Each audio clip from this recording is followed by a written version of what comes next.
One of the guys that works at HTC, big giant cell phone maker, he said this day and age, everybody is a photographer thanks to the smartphones. Everybody is a photographer. And pictures have changed. Pictures are not about taking a picture of something anymore, and that being the object, which is the exciting thing. Pictures are now a way of branding yourself.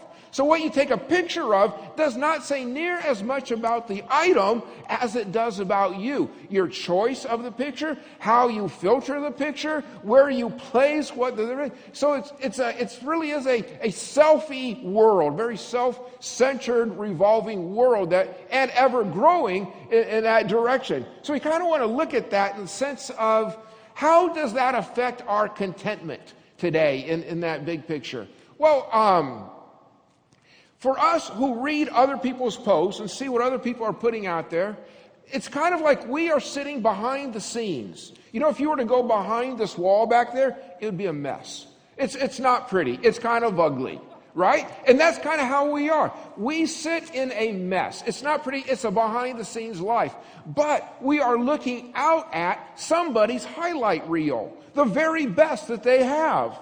And we end up being a little kind of depressed about what we're going through in comparison to what others are going through, and we discount the reality of it that it's probably just not all as it is. Have you ever looked through a Facebook post and seen somebody at a really great restaurant, and they take a picture of their food, and you're just thinking, oh, that looks so good, as you're looking down at your cereal bowl of Cheerios?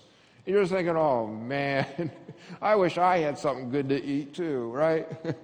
You see the pictures about people in the gym. They'll take a picture of themselves in the gym, and, you know, they've got the weight thing at the very highest level, and they just look all great. Meanwhile, you are sitting in front of the TV, looking at your cell phone, single-handedly pulling Hostess Twinkies out of bankruptcy. Do your best on that one. You post something, and you think this is really great, and hardly anybody likes it. And you look through a few more things, and you see another friend who posted something worse than what you posted, and they've got 100 likes. And you're like, oh, why do they get so many more likes than I do? Why is their life so much more attractive and exciting to other people? Nobody likes the life I have. I don't like the life I have. Right? When we get going in that little world down there. But Facebook is just an expression. It's just the latest way we have of showing what we have, what you don't have. That's just the latest iteration of it, the last thing we do. It has always been a problem. It has always been a problem, comparing ourselves to other people. It's just the way it is. I have that issue. You have that issue. It's just something built in. Our brains are hardwired in some way that it matters what other people think of me. And somehow or another, it always inevitably leads to some type of discontent and some kind of depression. We live in a terrible part of the country for discontent because in the Bay Area, what can't you buy? What can't you have? What can't you do? This is the place in America right now where dreams really do come true.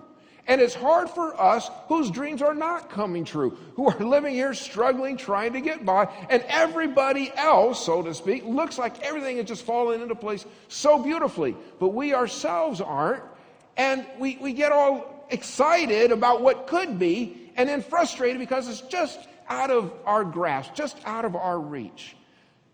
That causes discontentment and frustration in us. And so when I drive down El Camino, and I drive by the Lotus dealership. Not that I notice. There they are, and I always think, oh man, if I had that $300,000 car, wouldn't that be fun? What would it be like to have 800 horsepower right there in my foot, huh?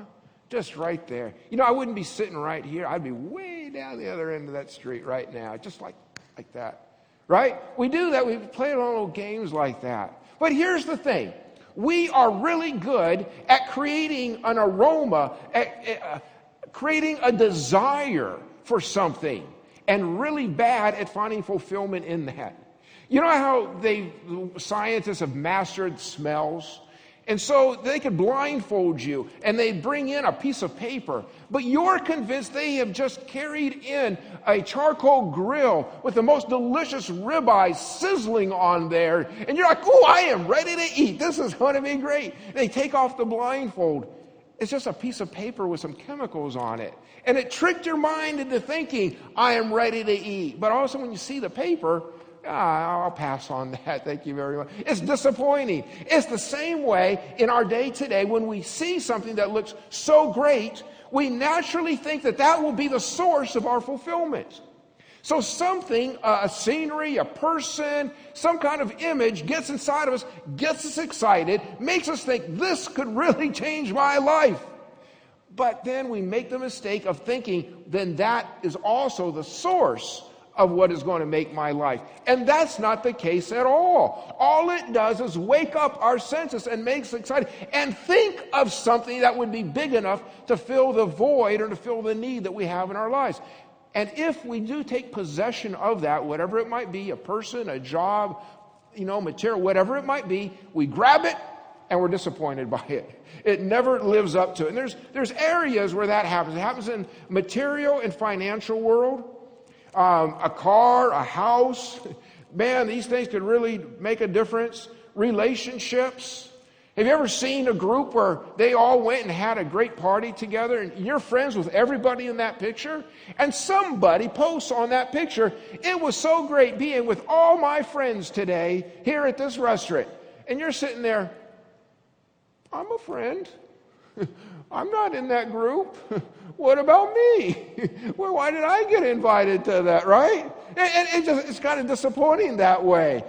We look at people's circumstances and their phases of life that they go through. I read about a funny story between these two soccer moms, and one of the soccer moms just broke down and admitted she was terribly envious of the other soccer mom. She says, I love your posts on Facebook. You spend so much time with your children, and you do all these cute little crafts, and you're really involved in their education. I wish I didn't have a job so I could do that. I really am just. And the other mother who's sitting there, she looks at her, and incredulous, says, are you kidding? Do you know I haven't talked to an adult since 2010? I haven't had my hair out of a ponytail since I was 20. Do you know what it's like living with kids who constantly talk and never stop, messing everything? I would love to have your life because I don't have a life. And it's all based on miscommunication. Oh, you're in a phase of life that's so much better than my phase of life where I'm at right now. So what does the Bible say? What does the Bible say in regards to this constant need that we have to look at others and say, you know what, if I had that, I would be a little bit better off.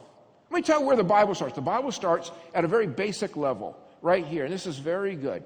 It says that as long as, let me see, let me get it right, until you realize that you are incapable of contentment, you will be incapable of contentment. Until you realize that you are incapable of contentment, you will be incapable of contentment. Now, does that make any sense to anybody? Well, wouldn't it be when I realize that I'm incapable of contentment that I should not be ever content again?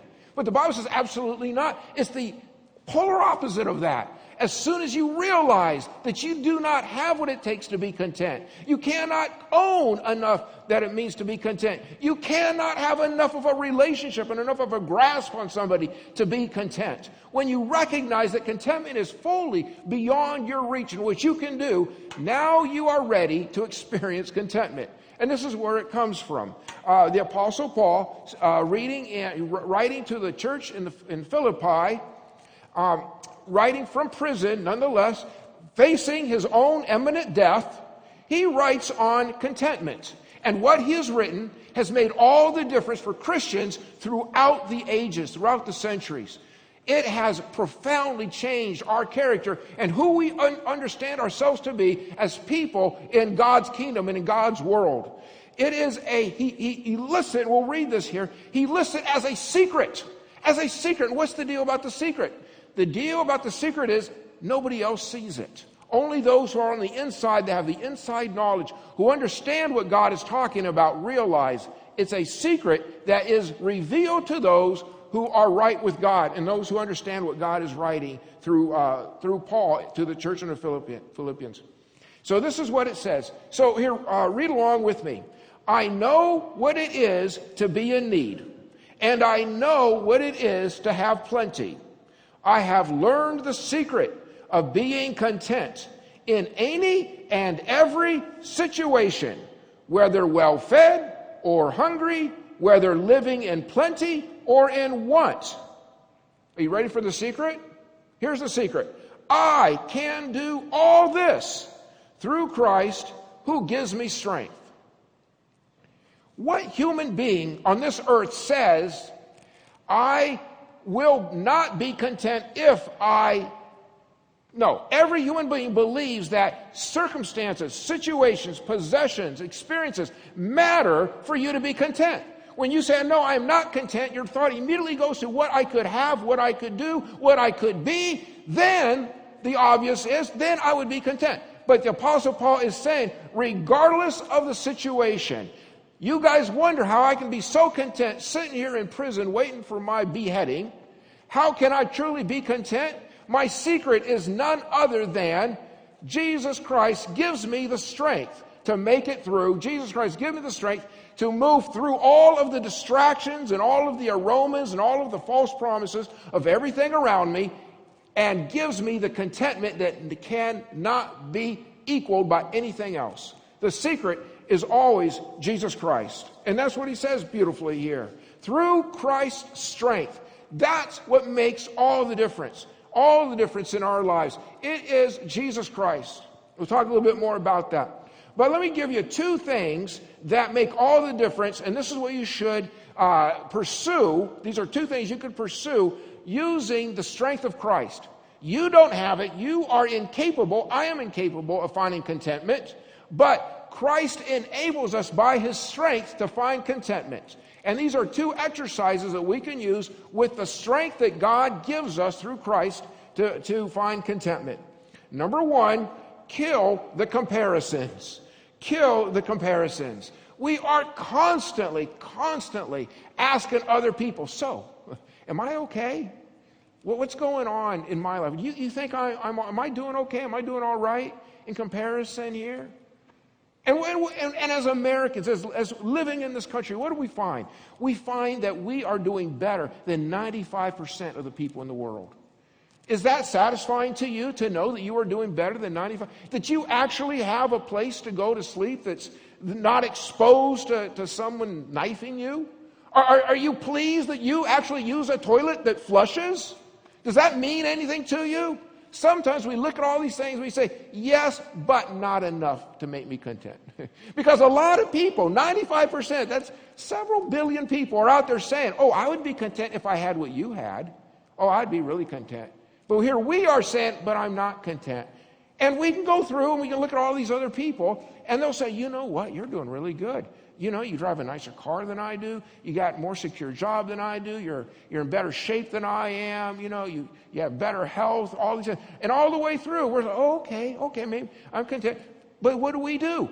We never stop looking. And we keep looking and asking and looking over here and looking over there. Am I doing okay? Am I doing okay? And then the day happens where we meet somebody who says, oh man, I'm glad I'm not driving your car. I love the house I live in, the neighborhood. Man, it's really great. I'm glad we don't live there. Man, that's not easy. I don't know how you do it. You had what for lunch? Oh, boy, that's not good. That's too bad, man. I feel bad. And all of a sudden we start feeling, oh. But what about all these others? No, I don't care about that. I just go to the one who just said that I wasn't as well. And, I need to have better. I need to have more. But let's stop right here at this moment, because we are not the only person asking this question. The person that we just compared ourselves to, they are also asking the same question. And they, from their perspective, have just scanned the whole world and included you in those 95% of the people. And they're saying, yeah, I'm doing better than you, but I'm still not happy myself. Because I'm looking over here at this other guy, I'm there looking at this other lady who has so much more than what I have. Man, I need to have that. So even the person you're comparing yourself to and judging them to be much happier in a much better situation, they themselves are not happy with who they are and where they are and their level of contentment. And it's just this vicious cycle that keeps on going. Solomon, remember we talked about Solomon, the wisest man on earth, not because of experience, no, wise because God gifted him with wisdom. This is a guy who was born wise, so to speak. He just had it. He talked about the meaninglessness in Ecclesiastes of comparing and asking others, how am I doing? How am I doing? Do I look good? Am I all right? Am I okay? Do people think I'm a good father? People think I'm a good mother? Well, how am I doing here? It's all meaningless. It amounts to nothing. So here's the next part right here in the verse. But if you harbor bitter envy and selfish ambition in your hearts, do not boast about it or deny the truth. For such wisdom does not come down from heaven, but is earthly, unspiritual, demonic. For where you have envy and selfish ambition, there you find disorder and every evil practice. So what the Bible is telling us, very interestingly, is when you compare yourself to others, it is not a neutral exercise. It is a net negative exercise. It's a comparison of ourselves to others that works to destroy ourselves inside. It works to wear down our emotions. It causes us to look at what others are doing, others are saying, and it wears away and robs us of our peace. You cannot be discontent and be at peace at the same time. You will not have it. And so Paul here warns us, or James here warns us about the poison, the venom that comparing ourselves to others is and being unsatisfied with what others have. Here's a good phrase. It comes from Andy Stanley. A very good phrase. There is no win in comparison.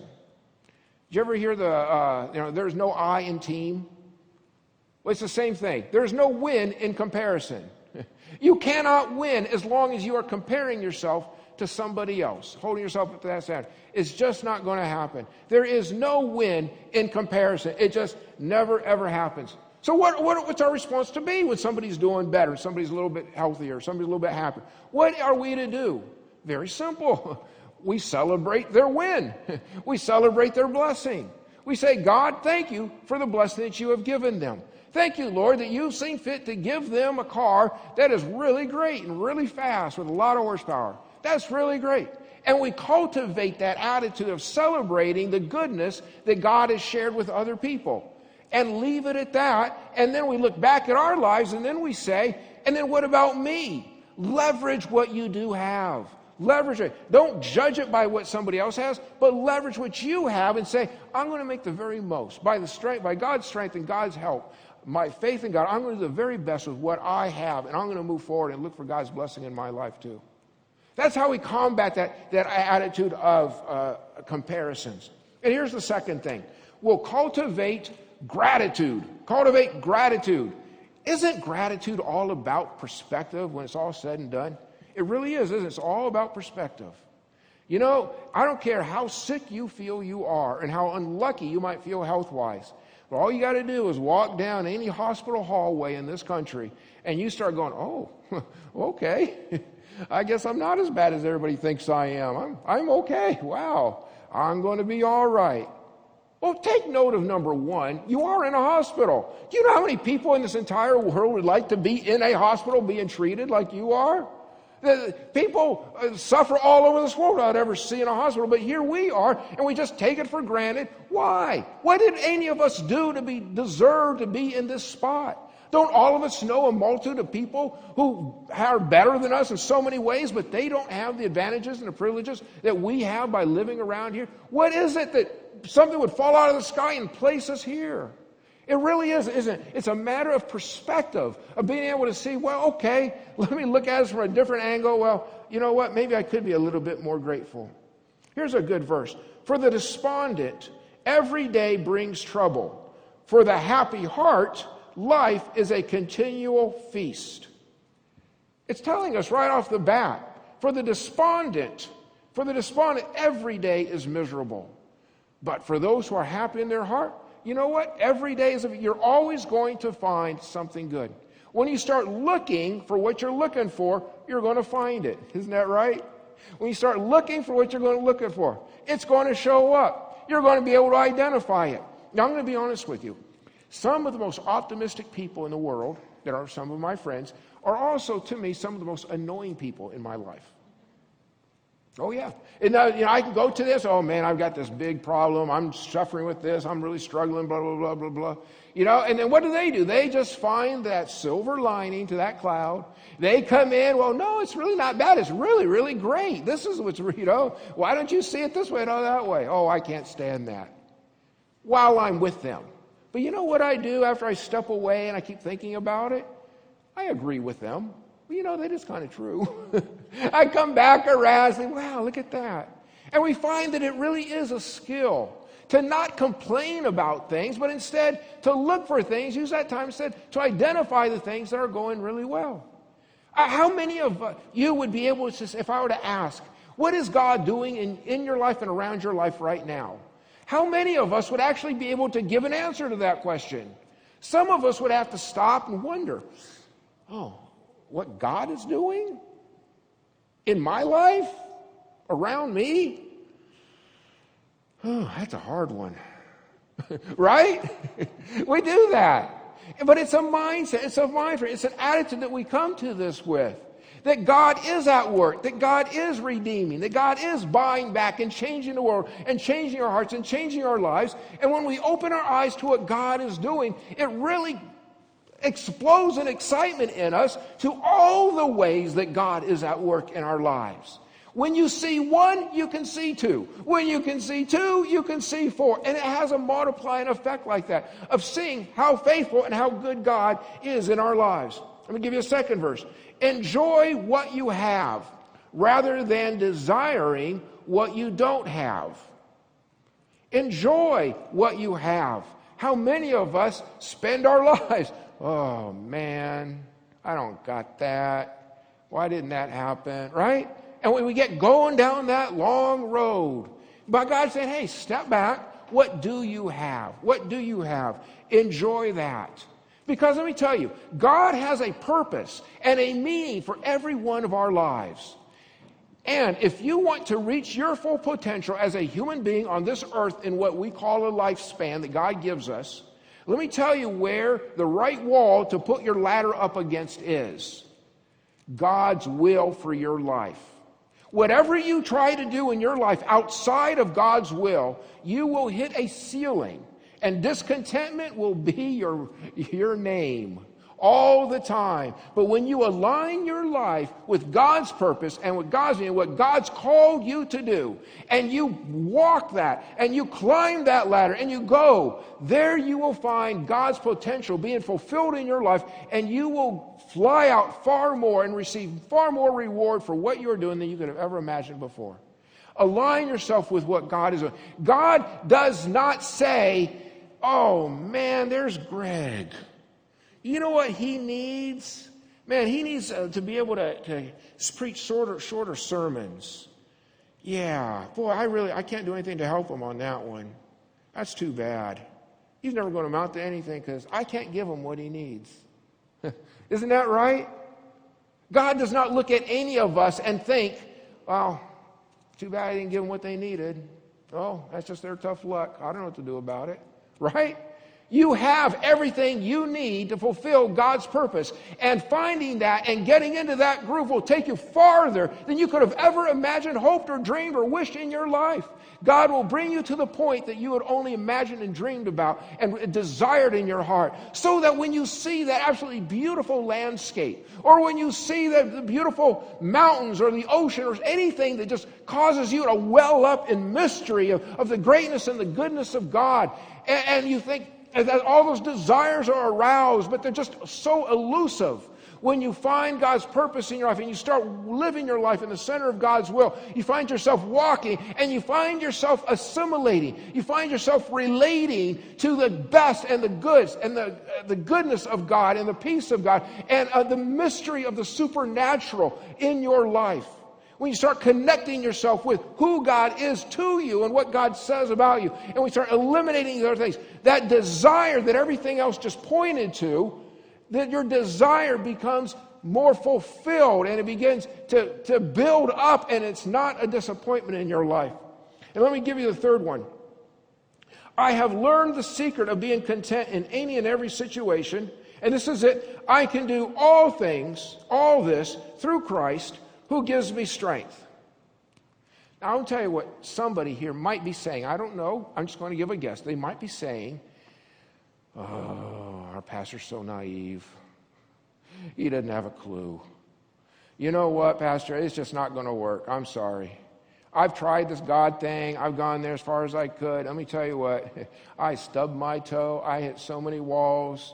It was not the right way for me to live. I'm going to give it, a little bit of attention because it's good. I'm not saying it's all bad, but I'm not going to dive right into it. I just tell you what, I have learned I really can't trust God with all these things. So I'm going to keep looking, but that's someplace I'm going to pass on looking a little bit deeper on. Right? That's very common.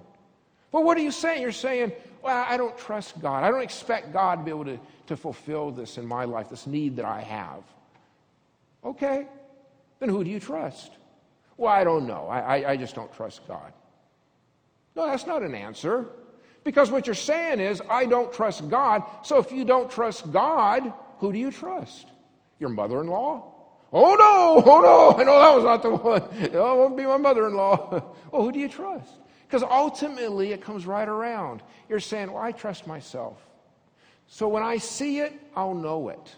And I'm going to be able to figure this out on my own, and I don't need anybody helping me. I want to I trust myself. Well, how's that working out? Right? How's that working? You really? So you feel that you are competent to be content, capable of being content. Because the Bible tells us that we're not capable of being content. The Bible says you step back, you recognize that there's nothing in you that will be capable of finding contentment, and you lift your eyes right up from yourself, away from everybody else, right up to Jesus, and voila, what do you run straight smack dab into? Contentment. I can do all this through Christ who gives me strength. Let me encourage you on something. Don't be nibbling around the edges of Christianity. Don't be taking a little piece here, a little piece there, and adding it over here to your little world. A hoarder, Oh, I'm going to just make a little life for myself over here with little pieces. I'll pick what I want. Don't do that. You pick what you want, you have nothing. You're just taking the whole thing apart. And, what are a bunch of parts? You take it hook, line, and sinker, like they say. You buy the whole thing. You jump right in. Go into the deep end of Christianity and faith of Jesus Christ. Jump right in, go deep, total commitment. Say, I give it all entirely to the Lord, what the Lord wants. Go right in there. You go right in there, you are well on your way to finding contentment and peace in your life. Let me encourage you guys as you think about these things and contentment and all the different things. It is as hard for me, and I'm ordained, I can't imagine what it's like for you guys. It is as hard for me during my day to keep my mind fixed on it is the Lord that builds my life, not anybody or anything else. It is the Lord. It is the Lord I need to respond to. It is the Lord that I need to focus on and react to. I need to get my direction not from what they say or what they feel. I need to get my response to how I'm going to behave and what I'm going to say from the Lord, from Jesus Christ. God, what is it that you have for me? Isn't that a good way? To let God, the one who loves you the very most, the one who cares about you the very deepest, to be the one to tell you, you know what? You are a wonderful child. You're right where I want you to be. I will take care of your life. I will supply your needs. If we can figure that little piece out and find ourselves at home with what the Bible calls dad, a very intimate, personal relationship with God, you know what? Everything else works. Doesn't the Bible say that in many different places? Everything works itself out in the end when we put God first in our lives. And in this area, don't let all the distractions that a very affluent world that we live in has. Keep our eyes focused on Jesus. And it doesn't matter what goes up or what goes down. The only thing that you're going to find increasing in your life is your contentment in your presence and your relationship with Jesus as you learn more and more and more about how much he loves you, how much he loves you, how unconditionally he loves you, how he accepts you. And when you start lifting your eyes up to that, you'll start seeing him planting blessings all over your life. Not random blessings, but the blessings that you need, the blessings that mean the very most to who you are. He created you. He designed you. He knows exactly what works with you. We have a hard time. Things change, colors change. We don't know what goes with what. God has no problem with that. He knows you, and he knows what goes with you. And he will be set. You keep your eyes open for him, and he'll bring the things that you need to make you content into your life. Watch him do that. You will be amazed. And there's a lot of people here who testify that's exactly how it is. Let us pray.